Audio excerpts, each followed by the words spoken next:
हत्या कर ली। मृतका काम्या सिंह अलवर की निवासी थी। अन्नदाता,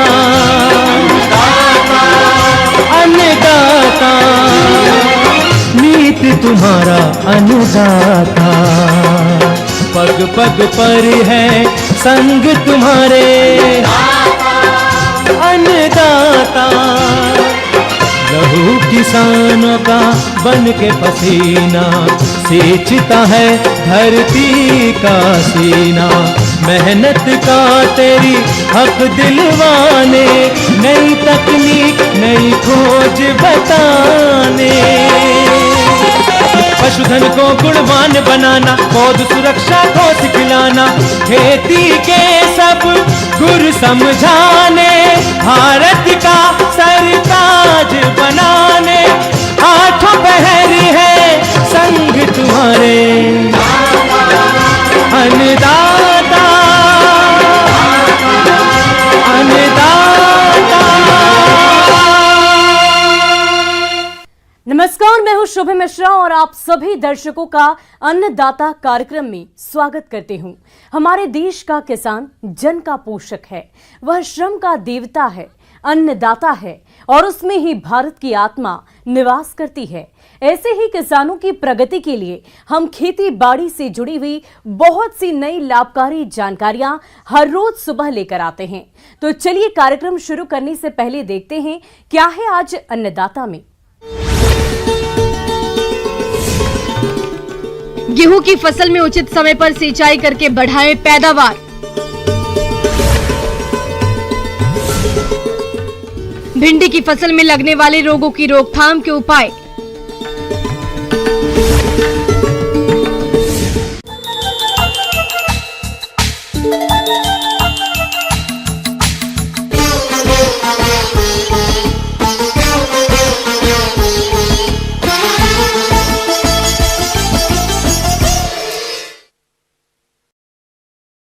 राज्य के बहुत से किसान भाइयों ने गेहूं की बुआई कर दी है। उनकी फसल बढ़वार की अवस्था में है और आगे भी फसल की अच्छी बढ़वार हो, इसके लिए जरूरी है कि पानी की उपलब्धता के अनुसार फसल की क्रांतिक अवस्था पर सिंचाई की जाए। तो किसान भाइयों, आप गेहूं की फसल से अधिक पैदावार लेने के लिए सिंचाई कब कब करें, इस बारे में जानकारी के लिए देखिए कार्यक्रम की ये विशेष प्रस्तुति।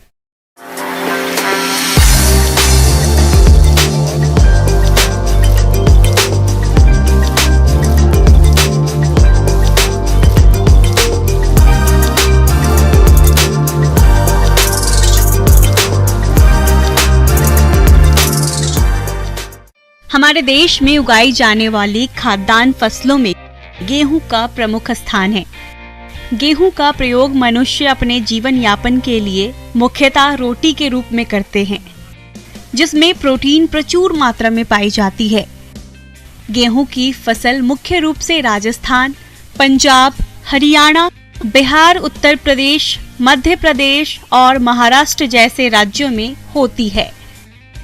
लेकिन अक्सर देखने में आता है कि हमारे कुछ किसान भाई इस फसल से अच्छी उपज नहीं ले पाते हैं, जिसके अनेक कारण हैं, जिनमें से प्रमुख कारण है फसलों में समय पर सिंचाई नहीं करना। किसान भाइयों, गेहूं की फसल में सिंचाई, जल की उपलब्धता, मिट्टी की किस्म और मौसम इत्यादि पर निर्भर करती है। जहाँ तक गेहूं के पौधे के जीवन चक्र की बात है, तो इसकी कुछ ऐसी अवस्थाएं होती है जिनको हम अच्छी तरह पहचान सकते हैं और इन अवस्थाओं पर यदि सिंचाई करें तो गेहूं की फसल से अच्छी पैदावार ले सकते हैं। इसलिए किसान भाइयों, गेहूं की फसल में पहली सिंचाई मुख्य जड़ बनते समय 20 से 21 दिन तक करें। दूसरी सिंचाई कल्लों के विकास के समय 40 से 45 दिन पर करें। तीसरी सिंचाई गांठ पड़ते समय 60 से 65 दिन पर। चौथी फूल आते समय 80 से 85 दिन पर। पांचवी दाने में दूध पड़ते समय 100 से 105 दिन पर और छठी सिंचाई बालियों में दाना सख्त होते समय 115 से 120 दिनों पर करनी चाहिए। किसान भाइयों, पौधे की बढ़वार के लिए प्रत्येक अवस्था में पानी की आवश्यकता पड़ती है।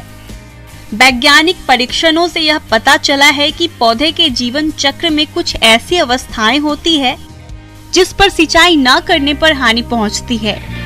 यह अवस्थाएं सिंचाई की दृष्टि से क्रांतिक अवस्थाएं कहलाती है। पानी की उपलब्धता के अनुसार किसान को गेहूं की फसल में सिंचाई इस तरह से करनी चाहिए।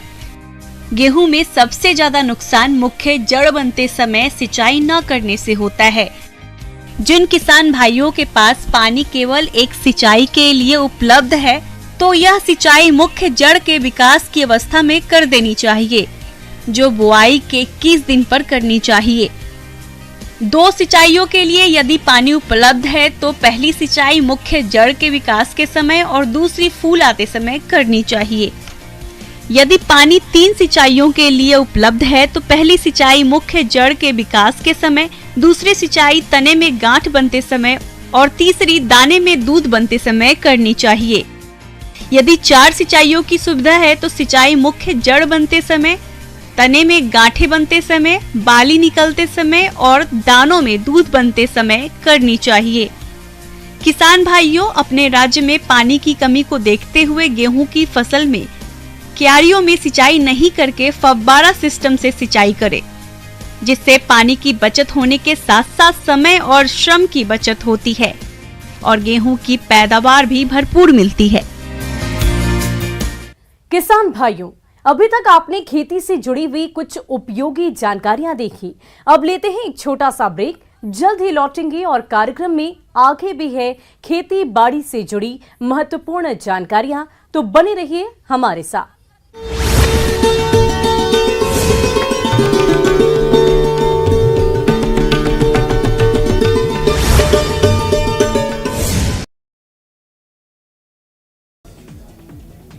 अलवर के राजीव गांधी सामान्य अस्पताल में सीरियस मरीजों के लिए अब 80 बेड का 40 करोड़ की लागत से नया आईसीयू का निर्माण होगा।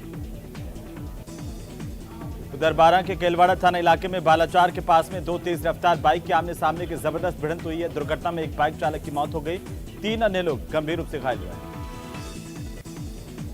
बाड़मेर के ग्रामीण थाना इलाके के सूरा चारनान गांव के पास में एक वाहन ने अधेड़ को अपनी चपेट में ले लिया, जिससे एक युवक की मौत हो गई।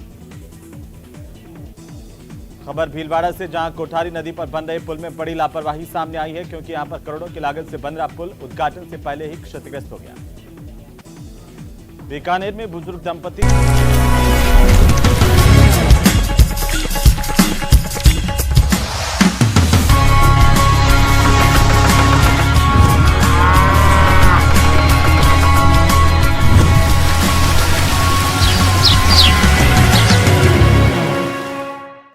और ब्रेक के बाद आप सभी दर्शकों का अन्नदाता में स्वागत है।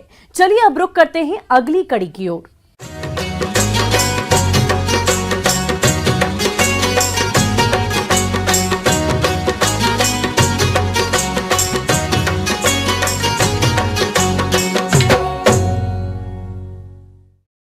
भिंडी की फसल से अधिक उपज लेने के लिए किसान इसमें कई कार्य करते हैं, लेकिन फिर भी कई बार भिंडी की फसल कीट और रोगों की चपेट में आ जाती है, जिसका सीधा असर फसल उत्पादन पर पड़ता है और किसानों को भारी आर्थिक नुकसान भी उठाना पड़ता है।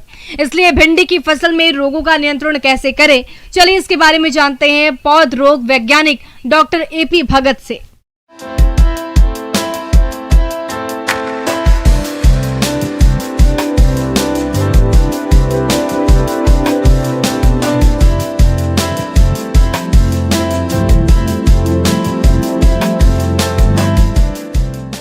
कि आप लोग सब्जी के रूप में भिंडी को उगाते हैं। यह भिंडी बहुत फ़ायदेमंद होती है। अगर भिंडी को अगर खाया जाए तो आँख की रोशनी को भोजन मिलता है, आपको अच्छा रहता है। तो अब इसका महत्व ये है। दूसरा है, इसमें फाइबरस कंटेंट ज़्यादा होता है, जिससे आपके फ़ायदेमंद है कि आपको कोई भी गैस्ट्रिक वगैरह नहीं होता है। तो आप देखते हैं कि यह पौधा पीला पीला दिखाई पड़ने लगता है। तो वहाँ और बाद में यह वृद्धि होता है, 2, 3, 4, 5 होते हुए पूरे 40-45 दिन पूरा खेत आप देखते हैं पीला हो जाता है। तो यह वायरस जनित है, विषाणु जनित है। यह अपने आप नहीं होता है। यह विषाणु जनित को फैलाने वाला एक छोटी सी मक्खी होती है, जिसको उजली मक्खी बोलते हैं, वाइट फ्लाई बोलते हैं।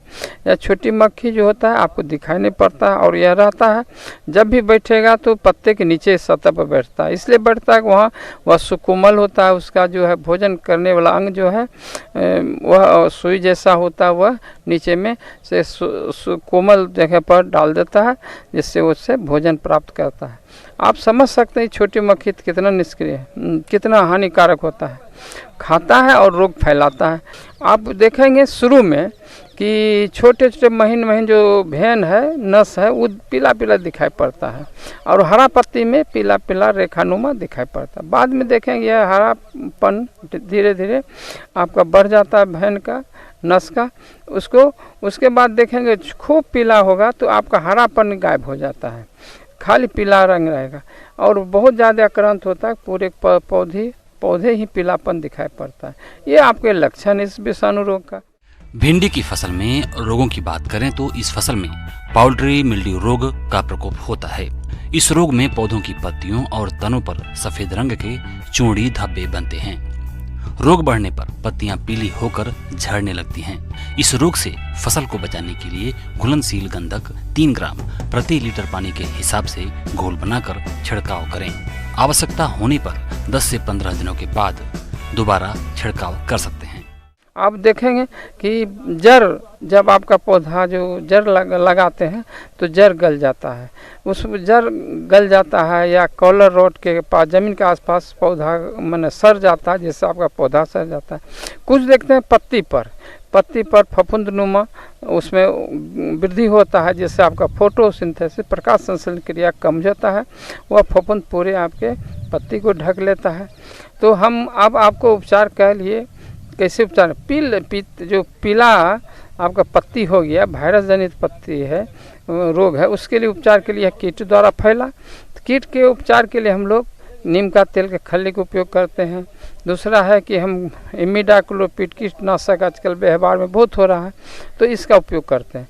तो नीम का तेल का उपयोग करने के लिए हम कहते हैं कि 1 लीटर पानी लीजिए, 5 ml दवाई लीजिए, 5 मिलीलीटर नीम का तेल लीजिए, घोल के छिड़काव कर दीजिए। यह छिड़काव प्रत्येक सप्ताह आपको करना पड़ जाता है।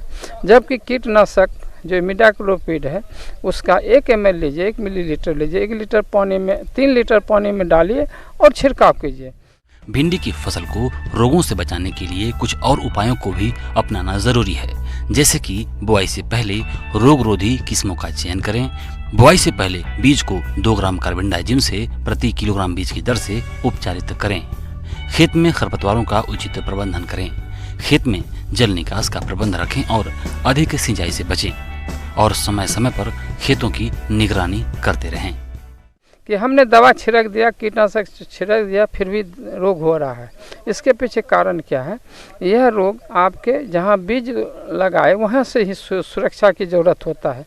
क्या आप जब बीज लगाते हैं तो देखते हैं 2 पत्ती आता है, तो वहाँ पर से वह कीट जो है अपना भोजन के लिए आता है, विजिट करता है, घूमता फिरता है और अपने साथ वायरस को डाल देता है। तो इसलिए यहाँ उपचार करने की आवश्यकता पड़ता है। बीज को उपचार कर लीजिए। 1 किलो बीज में 5 ml कीटनाशक दवा दीजिएगा तो आपका बीज जो है पूरा विषाक्त हो जाएगा। पौधे जो हैं विषाक्त पौधे होंगे, निकलेंगे, उस पर कीट नहीं बढ़ेगा। दूसरा जो हम फफूंद वाली जो पौधा सड़ने की बात बताया जड़ के द्वारा जो होता है, उसके लिए आप क्या करेंगे? तो आप देखते होंगे बीज उपचार के समय हम लोग किए तो डायथेनियम 45 का भी बीज 2.5 ग्राम 1 किलो बीज में 2.5 ग्राम पाउडर मिला देंगे और बीज को उपचार कर देंगे। उससे देखेंगे हमारा बीज भी वो भी सुरक्षित होगा।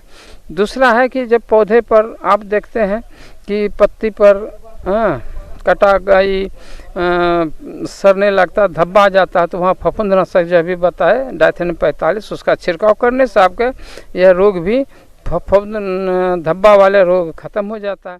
आगे और भी है खेती बाड़ी से जुड़ी हुई बहुत सी रोचक जानकारियां, पर यहां पर रुकेंगे एक और छोटे से ब्रेक के लिए और जल्द हाजिर होंगे।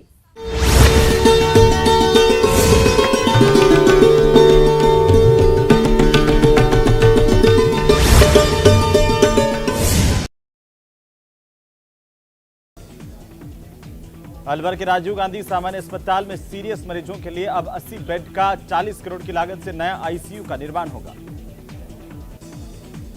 उधर बारां के केलवाड़ा थाना इलाके में बालाचार के पास में 2 तेज रफ्तार बाइक के आमने सामने की जबरदस्त भिड़ंत हुई है। दुर्घटना में एक बाइक चालक की मौत हो गई, 3 अन्य लोग गंभीर रूप से घायल हुए। बाड़मेर के ग्रामीण थाना इलाके के सूरा चारनान गांव के पास में एक वाहन ने अधेड़ को अपनी चपेट में ले लिया, जिससे एक युवक की मौत हो गई। खबर भीलवाड़ा से, जहां कोठारी नदी पर बन रहे पुल में बड़ी लापरवाही सामने आई है, क्योंकि यहां पर करोड़ों की लागत से बन रहा पुल उद्घाटन से पहले ही क्षतिग्रस्त हो गया। बीकानेर में बुजुर्ग दंपति ने अपने बेटे और बहू पर मारपीट कर घर से बाहर निकालने के आरोप लगाए हैं, तो वहीं बुजुर्ग दंपति ने गंगा शहर थाने के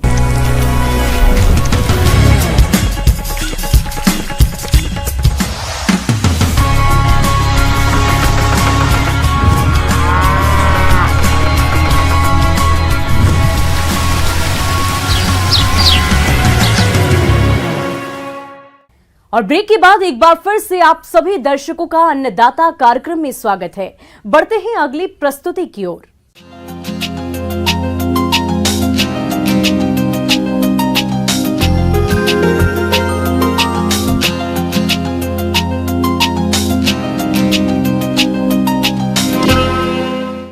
नींबू की बागवानी अपने राज्य में बहुत से किसान कर रहे हैं, लेकिन बागवान भाइयों को चाहिए कि नींबू के बाग से अधिक फलों की प्राप्ति के लिए बाग में कुछ जरूरी कार्यों को करें। और नींबू के बाग में कौन कौन से कार्यों को करें, इस बारे में जानकारी दे रहे हैं बागवानी विशेषज्ञ डॉक्टर प्रवीण कुमार गुर्जर।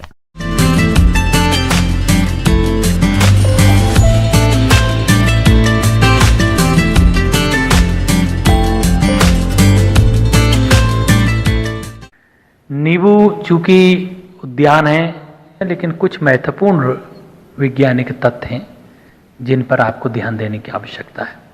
सबसे पहले आप लोग इस बात का ध्यान रखें कि जहाँ आपका नींबू लगा है और जब इसके ऊपर सूर्य हो और सूर्य जब ठीक पेड़ के ऊपर हो और जहाँ तक उसकी छाया फैली हो, उस जगह पर आपको खरपतवारों को नहीं उगने देना है।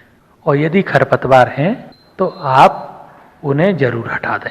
दूसरी चीज किसान भाइयों, टपक सिंचाई पद्धति के माध्यम से इसमें सिंचाई जरूर करें, क्योंकि यदि आपने सिंचाई नहीं की बहुत दिनों तो ऐसी परिस्थितियों में आपके जो फल हैं उनकी फटने की संभावना होती है।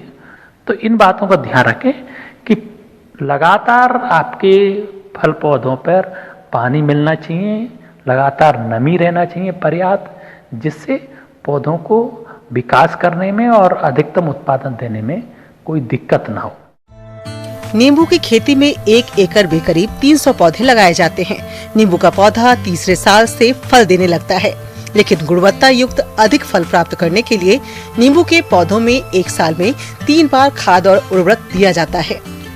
आमतौर पर फरवरी, जून और सितंबर के महीने में ही नींबू में खाद डाला जाता है। आपका जो नींबू फलों का बाग है कि 6 यदि वर्ष का यदि फल वृक्ष है तो कम से कम 20 किलो सड़ा हुआ गोबर का खाद और लगभग आपको 600 से 700 ग्राम यूरिया और लगभग 400 से 500 ग्राम आपको स्पुर और लगभग 300 से लेकर 400 ग्राम पोटास और 200 से 250 ग्राम फेरस सल्फेट आपको जरूर मिलाना है। समय समय पर आप जल में घुलनशील उर्वरकों का प्रयोग करें, क्योंकि हमने देखा है कि यदि नाइट्रोजन की कमी हो जाती है और चाहे स्पुर की कमी हो चाहे पोटास की कमी हो, वो निश्चित रूप से आपके फलों के उत्पादन पर एक बहुत प्रतिकूल प्रभाव डालते हैं। तो हमारे किसान भाइयों से विशेष अनुरोध है कि आपको इनमें पोषक तत्व पर्याप्त मात्रा में देने हैं। किसान भाइयों, नींबू के पेड़ को नुकसान पहुंचाने वाले कई कीड़े और बीमारियां हैं, इसलिए समय समय पर नींबू के पेड़ों की कटाई छटाई करना अनिवार्य है। नींबू की सूखी और रोगग्रस्त पत्तियों और टहनियों को काट कर नष्ट कर दें और इस समय नुकसान पहुंचाने वाले कीट रोग का नियंत्रण भी करें। किसान भाइयों, नींबू के जो वृक्ष हैं उनमें विशेष रूप से आपने रोग देखा होगा जो कैंकर नाम का रोग आता है। इससे उनकी तनों पर एक उभरी हुई चीजें, उभरी हुआ एक संरचना बनती है और कभी कभी हमने देखा है कि फफोलों जैसे इनके फल पौधों पर भी इसका असर देखने को मिलता है। यदि कैंकर रोग होता है तो ऐसी परिस्थितियों में आपको विशेष रूप से जो टहनियाँ या फल या पत्तियाँ इस रोग से प्रभावित हैं उनको आप सिकेटियर से काट के हटा दें, नष्ट कर दें। दूसरा, काटने के पश्चात बोडो पेस्ट का इसमें विशेष रूप से प्रयोग करें। इसकी जमीन से यानी भूमि की सतह से लगभग पौधे के 3 से 4 फीट की ऊंचाई तक इसको अच्छी तरह से इस पे पुताई कर दें। और जो भाग प्रभावित है, जहाँ से आपने कटिंग की है, उनकी भी आप पुताई कर सकते हैं। तो ऐसी परिस्थितियों में फंगस का इसमें प्रकोप नहीं होगा, फंगस से पौधे प्रभावित नहीं होंगे, और दूसरा आपको अच्छी गुणवत्ता के फल आपको प्राप्त होंगे। तो ये कुछ महत्वपूर्ण बातें हैं जिससे आप अधिकतम हमारे नींबू फलों का उत्पादन ले सकते हैं।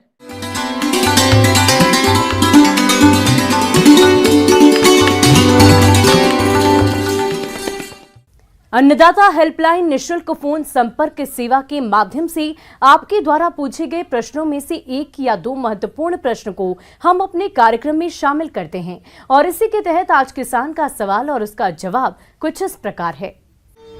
अन्नदाता निशुल्क फोन संपर्क सेवा के माध्यम से पूछे गए प्रश्नों में से आज हमने जिस प्रश्न को कार्यक्रम में शामिल किया है उसे पूछा है ग्राम रजौपा, जिला कोटा के कृषक मुकेश सैनी ने।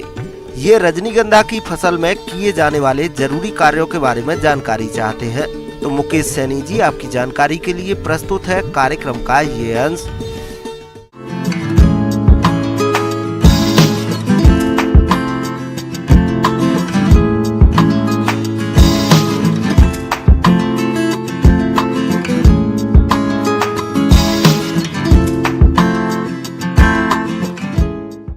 किसान भाइयों, ये रजनीगंधा एक व्यावसायिक पुष्प है। इसको लगा के आप अच्छे आमदनी ले सकते हैं। मैं बोलना चाहूँगी कि वो अच्छे से निकाई गुड़ाई करें, क्योंकि बहुत सारे ऐसे कीड़े हैं जो खरपतवार में अंदर में छुपा रहता है और रात को और दिन में निकाल करके नुकसान पहुंचाता है फसल पे। इसलिए किसान भाइयों, मैं ये बोलना चाहूँगी कि आप लोग बहुत अच्छे से खरपतवार को नियंत्रण करें, साथ ही साथ निकाई गुड़ाई कीजिए। खरपतवार वो पौधा है जो कि फसल के बढ़वार से प्रतिस्पर्धा करता है, जिस कारण फसल के उत्पादन में कमी आती है। फसल को खरपतवार मुक्त रखने के लिए 3 से 4 बार हाथों से गुड़ाई करें। फसल के विकास के समय नाइट्रोजन 296 किलोग्राम यानी कि यूरिया 640 किलोग्राम प्रति एकड़ डालें। नाइट्रोजन की आधी मात्रा बिजाई से 1 महीना पहले डालें और बाकी की बची हुई नाइट्रोजन की मात्रा 1 महीने के फासले पर डालें। खाद डालने के बाद फसल में सिंचाई अवश्य रूप से करें।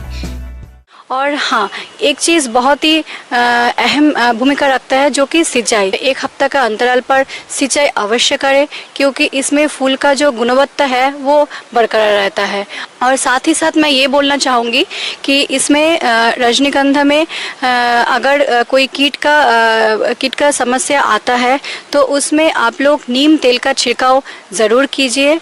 5 ml प्रति लीटर पानी के अनुसार से आप लोग इसका छिड़काव कर सकते हैं। और साथ ही साथ मैं बोलना चाहूँगी कि जिन्होंने भी रजनीगंधा का पौधा लगा रखे है वो अपने मेड़ पे ज़रूर गेंदा फूल की रोपनी करें, क्योंकि कभी कभार देखा जाता है कि 1, 2, 3 साल के बाद रजनीगंधा के जो जड़ है उसमें गांठें बन जाते हैं।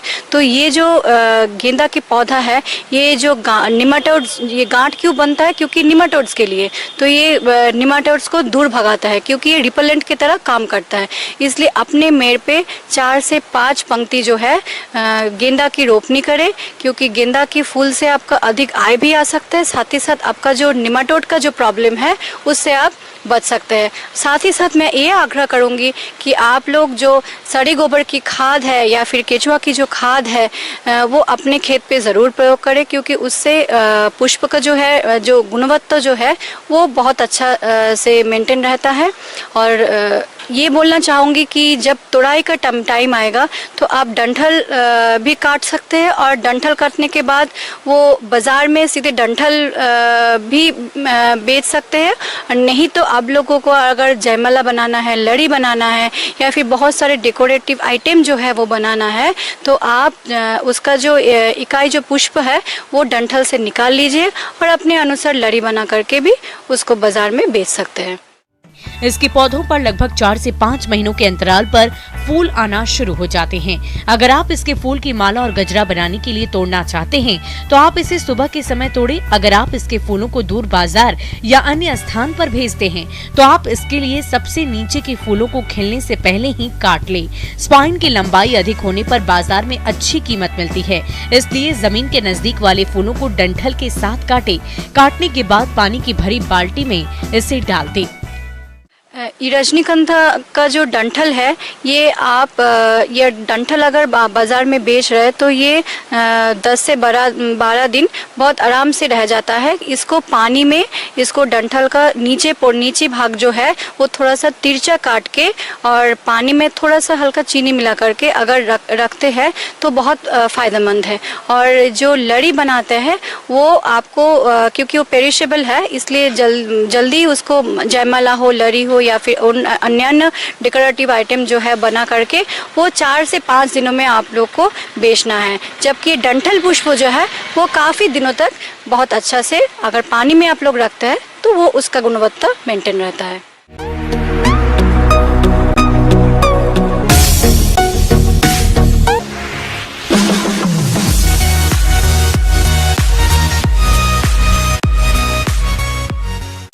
और आइए अब एक नजर डालते हैं राज्य की कुछ चुनी हुई मंडियों के प्रमुख फसलों के बाजार भाव पर।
किसान भाइयों, अन्नदाता आपकी सेवा के लिए संकल्परत है। कृषि संबंधित समस्या और सुझाव के लिए आप हमें इस पते पर संपर्क कर सकते हैं।